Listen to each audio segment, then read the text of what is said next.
A Voz da Palavra apresenta o concerto. Este estudo vai nos mostrar que o pecado anda próximo, em cada esquina. Somos propícios a pecar, mas Deus nos dá o direito de consertar a nossa vida. Iremos ver a trajetória de pecado e a chance de conserto concedido ao rei Joás. O mesmo direito concedido a nós em nossos dias. Então, bom estudo.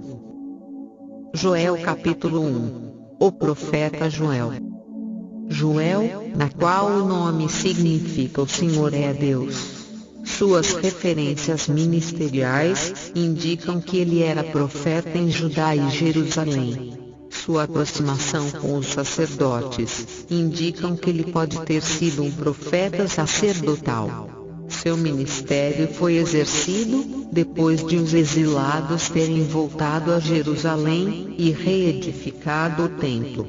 Na época, não havia rei em Judá, e os líderes espirituais eram os sacerdotes. A mensagem de Joel havia sido entregue no início do reinado do rei Joás. 830 a 835 a.C., que foi separado para o trono de Judá, com a idade de 7 anos, e recebeu as orientações do sumo sacerdote Joiada, durante a sua menoridade. O aspecto básico que caracteriza o livro de Joel é uma das profecias mais profundas, no Antigo Testamento, a respeito do derramamento do Espírito Santo sobre toda a humanidade. O enfoque é na época da ascensão do rei Joás ao poder, e foi fiel ao Senhor enquanto o sacerdote Jeoiada estava com ele, mas após a morte do sacerdote, deixou de servir ao Senhor. E isto tem consequências, mas também tem conserto.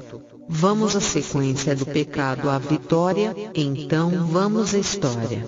Joiada unge a Joás como rei em Judá. 2 Crônicas 23, 1 e 11. Porém no 7º ano, Joiada se animou. 11. Então tiraram para fora ao filho do rei, e lhe puseram a coroa, deram-lhe o testemunho, e o fizeram rei. E Joiada e seus filhos o ungiram, e disseram: Viva o rei! 2 Crônicas 24, 1, 2 e 15. Tinha Joás 7 anos de idade, quando começou a reinar, e fez Joás o que era reto aos olhos do Senhor, todos os dias do sacerdote Joiada. 15. E envelheceu Joiada, e morreu farto de dias. Era da idade de 130 anos quando morreu. A idolatria de Joás. 2 Crônicas 24, 17 a 22. Porém, depois da morte de Joiada, vieram os príncipes de Judá, e prostraram-se perante o rei, e o rei os ouviu. E deixaram a casa do Senhor Deus de seus pais, e serviam às imagens do bosque e os ídolos. A palavra nos mostra a confirmação do pecado de Joás, em Levíticos 26. 1. Não fareis para vós ídolos, nem para vós levantareis imagem esculpida, nem coluna, nem poreis na vossa terra pedra com figuras, para vos inclinardes a ela, porque eu sou o Senhor vosso Deus. Continuando em 2 Crônicas 24, 17 a 22. Então, por causa desta sua culpa, veio grande ira sobre Judá e Jerusalém. Ainda recebeu mais uma chance. Porém enviou profetas entre eles, para os reconduzir ao Senhor, os quais protestaram contra eles, mas eles não deram ouvidos. E o Espírito de Deus revestiu a Zacarias, filho do sacerdote Joiada, o qual se pôs em pé acima do povo, e lhe disse: Assim diz Deus, porque transgredis os mandamentos do Senhor, de modo que não possais prosperar. Ao deixar ao Senhor, perderam o amparo de Deus. Porque deixastes ao Senhor, também Ele vos deixará. A ingratidão. E eles conspiraram contra ele, e o apedrejaram por mandado do rei, no pátio da casa do Senhor. Assim o rei Joás não se lembrou da beneficência que Joiada, pai de Zacarias, lhe fizera, porém matou-lhe o filho, o qual, morrendo, disse: o Senhor o verá, e o requererá. O pecado. Idolatria. Segunda Crônicas 24, 18. E eles, abandonando a casa do Senhor, Deus de seus pais, serviram os azerins, e aos ídolos, de sorte que veio grande ira, sobre Judá e Jerusalém, por causa desta sua culpa. A idolatria se refere a qualquer coisa que tome o lugar de Deus, ou desvie dele a nossa afeição. No caso citado, a idolatria se deu ao deus Baco, deus das bebidas. Egoísmo, insensíveis. Joel 1, 5. Despertai, ébrios, e chorai, gemei, todos os que bebeis vinho, por causa do mosto. Sumo de uvas, antes de acabar a fermentação. Porque tirado é da vossa boca. A embriaguez foi o pecado, citado no livro de Joel. Este pecado mostra a insensibilidade moral do povo de Israel para com o pecado. O mal ficou tão grande, que os impedia de reconhecer que haviam ofendido a santidade de Deus. Uma sucessão de pecado.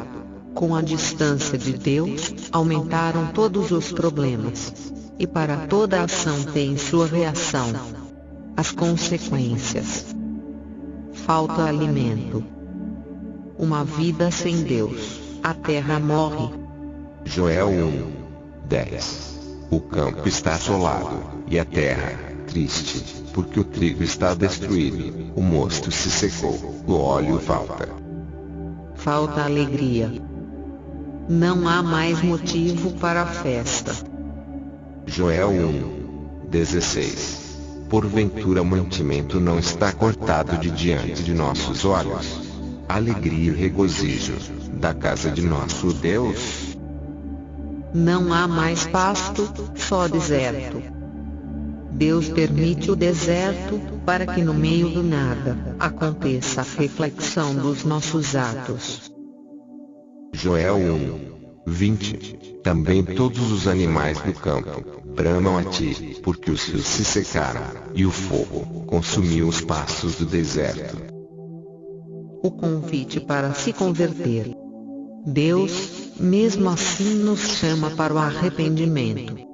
Joel 2, 12. Ainda assim, agora mesmo diz o Senhor, convertei-vos a mim de todo o vosso coração, e isso com jejuns, e com choro, e com pranto. Humildade. Deus nos manda rasgar o coração, como forma de arrependimento, humilhação, conserto. Para que Deus possa entrar e restaurar a nossa vida. Joel 2, 13. E rasgai vosso coração, e não as vossas vestes, e convertei-vos ao Senhor, vosso Deus, porque Ele é misericordioso, e compassivo, e tardio em irar-se, e grande em beneficência, e se arrepende do mal. Alcançar o arrependimento de Deus. Deus requer de nós uma entrega, uma conversão, um arrependimento. Joel 2, 14. Quem sabe se não se voltará e se arrependerá, e deixará após si uma bênção, em oferta de cereais e libação para o Senhor vosso Deus.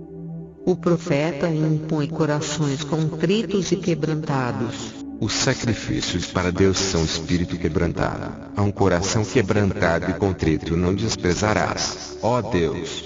Salmos 51, 17. Se o povo se apartasse de seus pecados e voltassem para Deus, Ele seria misericordioso para com o povo. O Senhor mostra-se misericordioso, e será compassivo para com o seu povo, quando se arrependerem sinceramente dos seus pecados. Santificar. Separar-se para o Senhor. Joel 2, 16. Congregai o povo, santificai a congregação, ajuntai os anciãos, congregai os filhinhos e os que mamam, sai o noivo da sua recâmara, e a noiva, do seu tálamo. Leito conjugal. Clamor. Humildade, clemência para que Deus volte seu arrependimento. Joel 2, 17. Chorem os sacerdotes, ministros do Senhor, em que opendem uma cobertura apoiada em grandes colunas, e o altar, e digam: poupa o teu povo, ó Senhor, e não entregues a tua herança ao opróbrio. desonra, injúria, Para que as nações façam escárnio zombar dele, porque diriam entre os povos: onde está o seu Deus? Quando há sofrimento e devastação entre o povo, os sacerdotes de Deus devem eles mesmos dar o exemplo de contrição e chegarem-se a Deus com o coração partido, choro e oração. Deus espera que seus ministros intercedam de coração pelo povo, para que sejam poupados dos problemas físicos e espirituais. O Senhor requer deles a intercessão dia e noite, pelo derramamento de sua graça e de seu Espírito sobre todos. Então o povo será restaurado e renovado. A mudança da situação. Joel 2:18. Então, o Senhor terá zelo da sua terra e se compadecerá do seu povo. Quando o povo se humilha diante de Deus, o busca em oração, e desvia-se dos maus caminhos, Deus ouve do céu, renova seu juízo, restaura a terra, e derrama bênção sobre ela. Assim sendo, atende às orações dos corações arrependidos e humilhados. A oração tem que ser sincera a favor do avivamento e do derramamento do Espírito de Deus sobre seu povo. Abundância. A misericórdia de Deus traz de volta a prosperidade. Joel 2:19. E o Senhor responderá e dirá ao seu povo: eis que vos envio o trigo, e o mosto, e o óleo, e deles sereis fartos, e vos não entregarei mais ao opróbrio entre as nações. Um convite para a alegria. Joel 2:21. Não temas, ó terra, regozija-te, e alegra-te, porque o Senhor fez grandes coisas. A palavra nos diz em Jó 41:22, que diante de Deus, perante a sua força, até a tristeza não resiste, e dá lugar à alegria. No seu pescoço pousa a força, perante ele, até a tristeza salta de prazer. Jó 41:22. Haverá chuva. As providências de Deus. Joel 2:23. E vós, filhos de Sião, regozijai-vos e alegrai-vos no Senhor, vosso Deus, porque Ele vos dará ensinador de justiça, fé. Fará descer a chuva, a temporã, Que dá, ou vem fora do tempo próprio, e a seródia, que vem tarde. no primeiro mês. Quando estamos com Deus, nas suas vontades, nos seus mandamentos, Deus nos tira do deserto, do mal que nos assola. O Senhor certamente consolará a todos os seus lugares assolados. Ele fará o seu deserto como o Éden, e os seus termos como o jardim do Senhor. Gozo e alegria se acharão nela, ações de graça e som de cânticos. Isaías 51:3. A mudança espiritual. A mudança no âmbito espiritual se compõe da presença do Espírito Santo. Haverá sinais, o Senhor vai agir, haverá livramento. Promessa da cordialidade do Espírito. A presença do Espírito Santo. E há de ser que, depois derramarei o meu Espírito sobre toda a carne, e vossos filhos e vossas filhas profetizarão, os vossos velhos terão sonhos, os vossos jovens terão visões. E também sobre os servos e sobre as servas, naqueles dias derramarei o meu Espírito. Haverá sinais. E mostrarei prodígios no céu, e na terra, sangue e fogo, e colunas de fumaça. O sol se converterá em trevas, e a lua em sangue, antes que venha o grande e terrível dia do Senhor. E há de ser que todo aquele que invocar o nome do Senhor será salvo. Haverá livramento. Porque no monte Sião e em Jerusalém haverá livramento, Assim como disse o Senhor, e entre os sobreviventes, aqueles que o Senhor chamar. Joel 2, 28 a 32. Ao ver em nosso estudo, que mesmo com todo o pecado, a misericórdia de Deus é presente na vida do pecador, e após o arrependimento sincero, a ira de Deus se abranda e percebemos que há esperança para a árvore cortada. Deus seja louvado.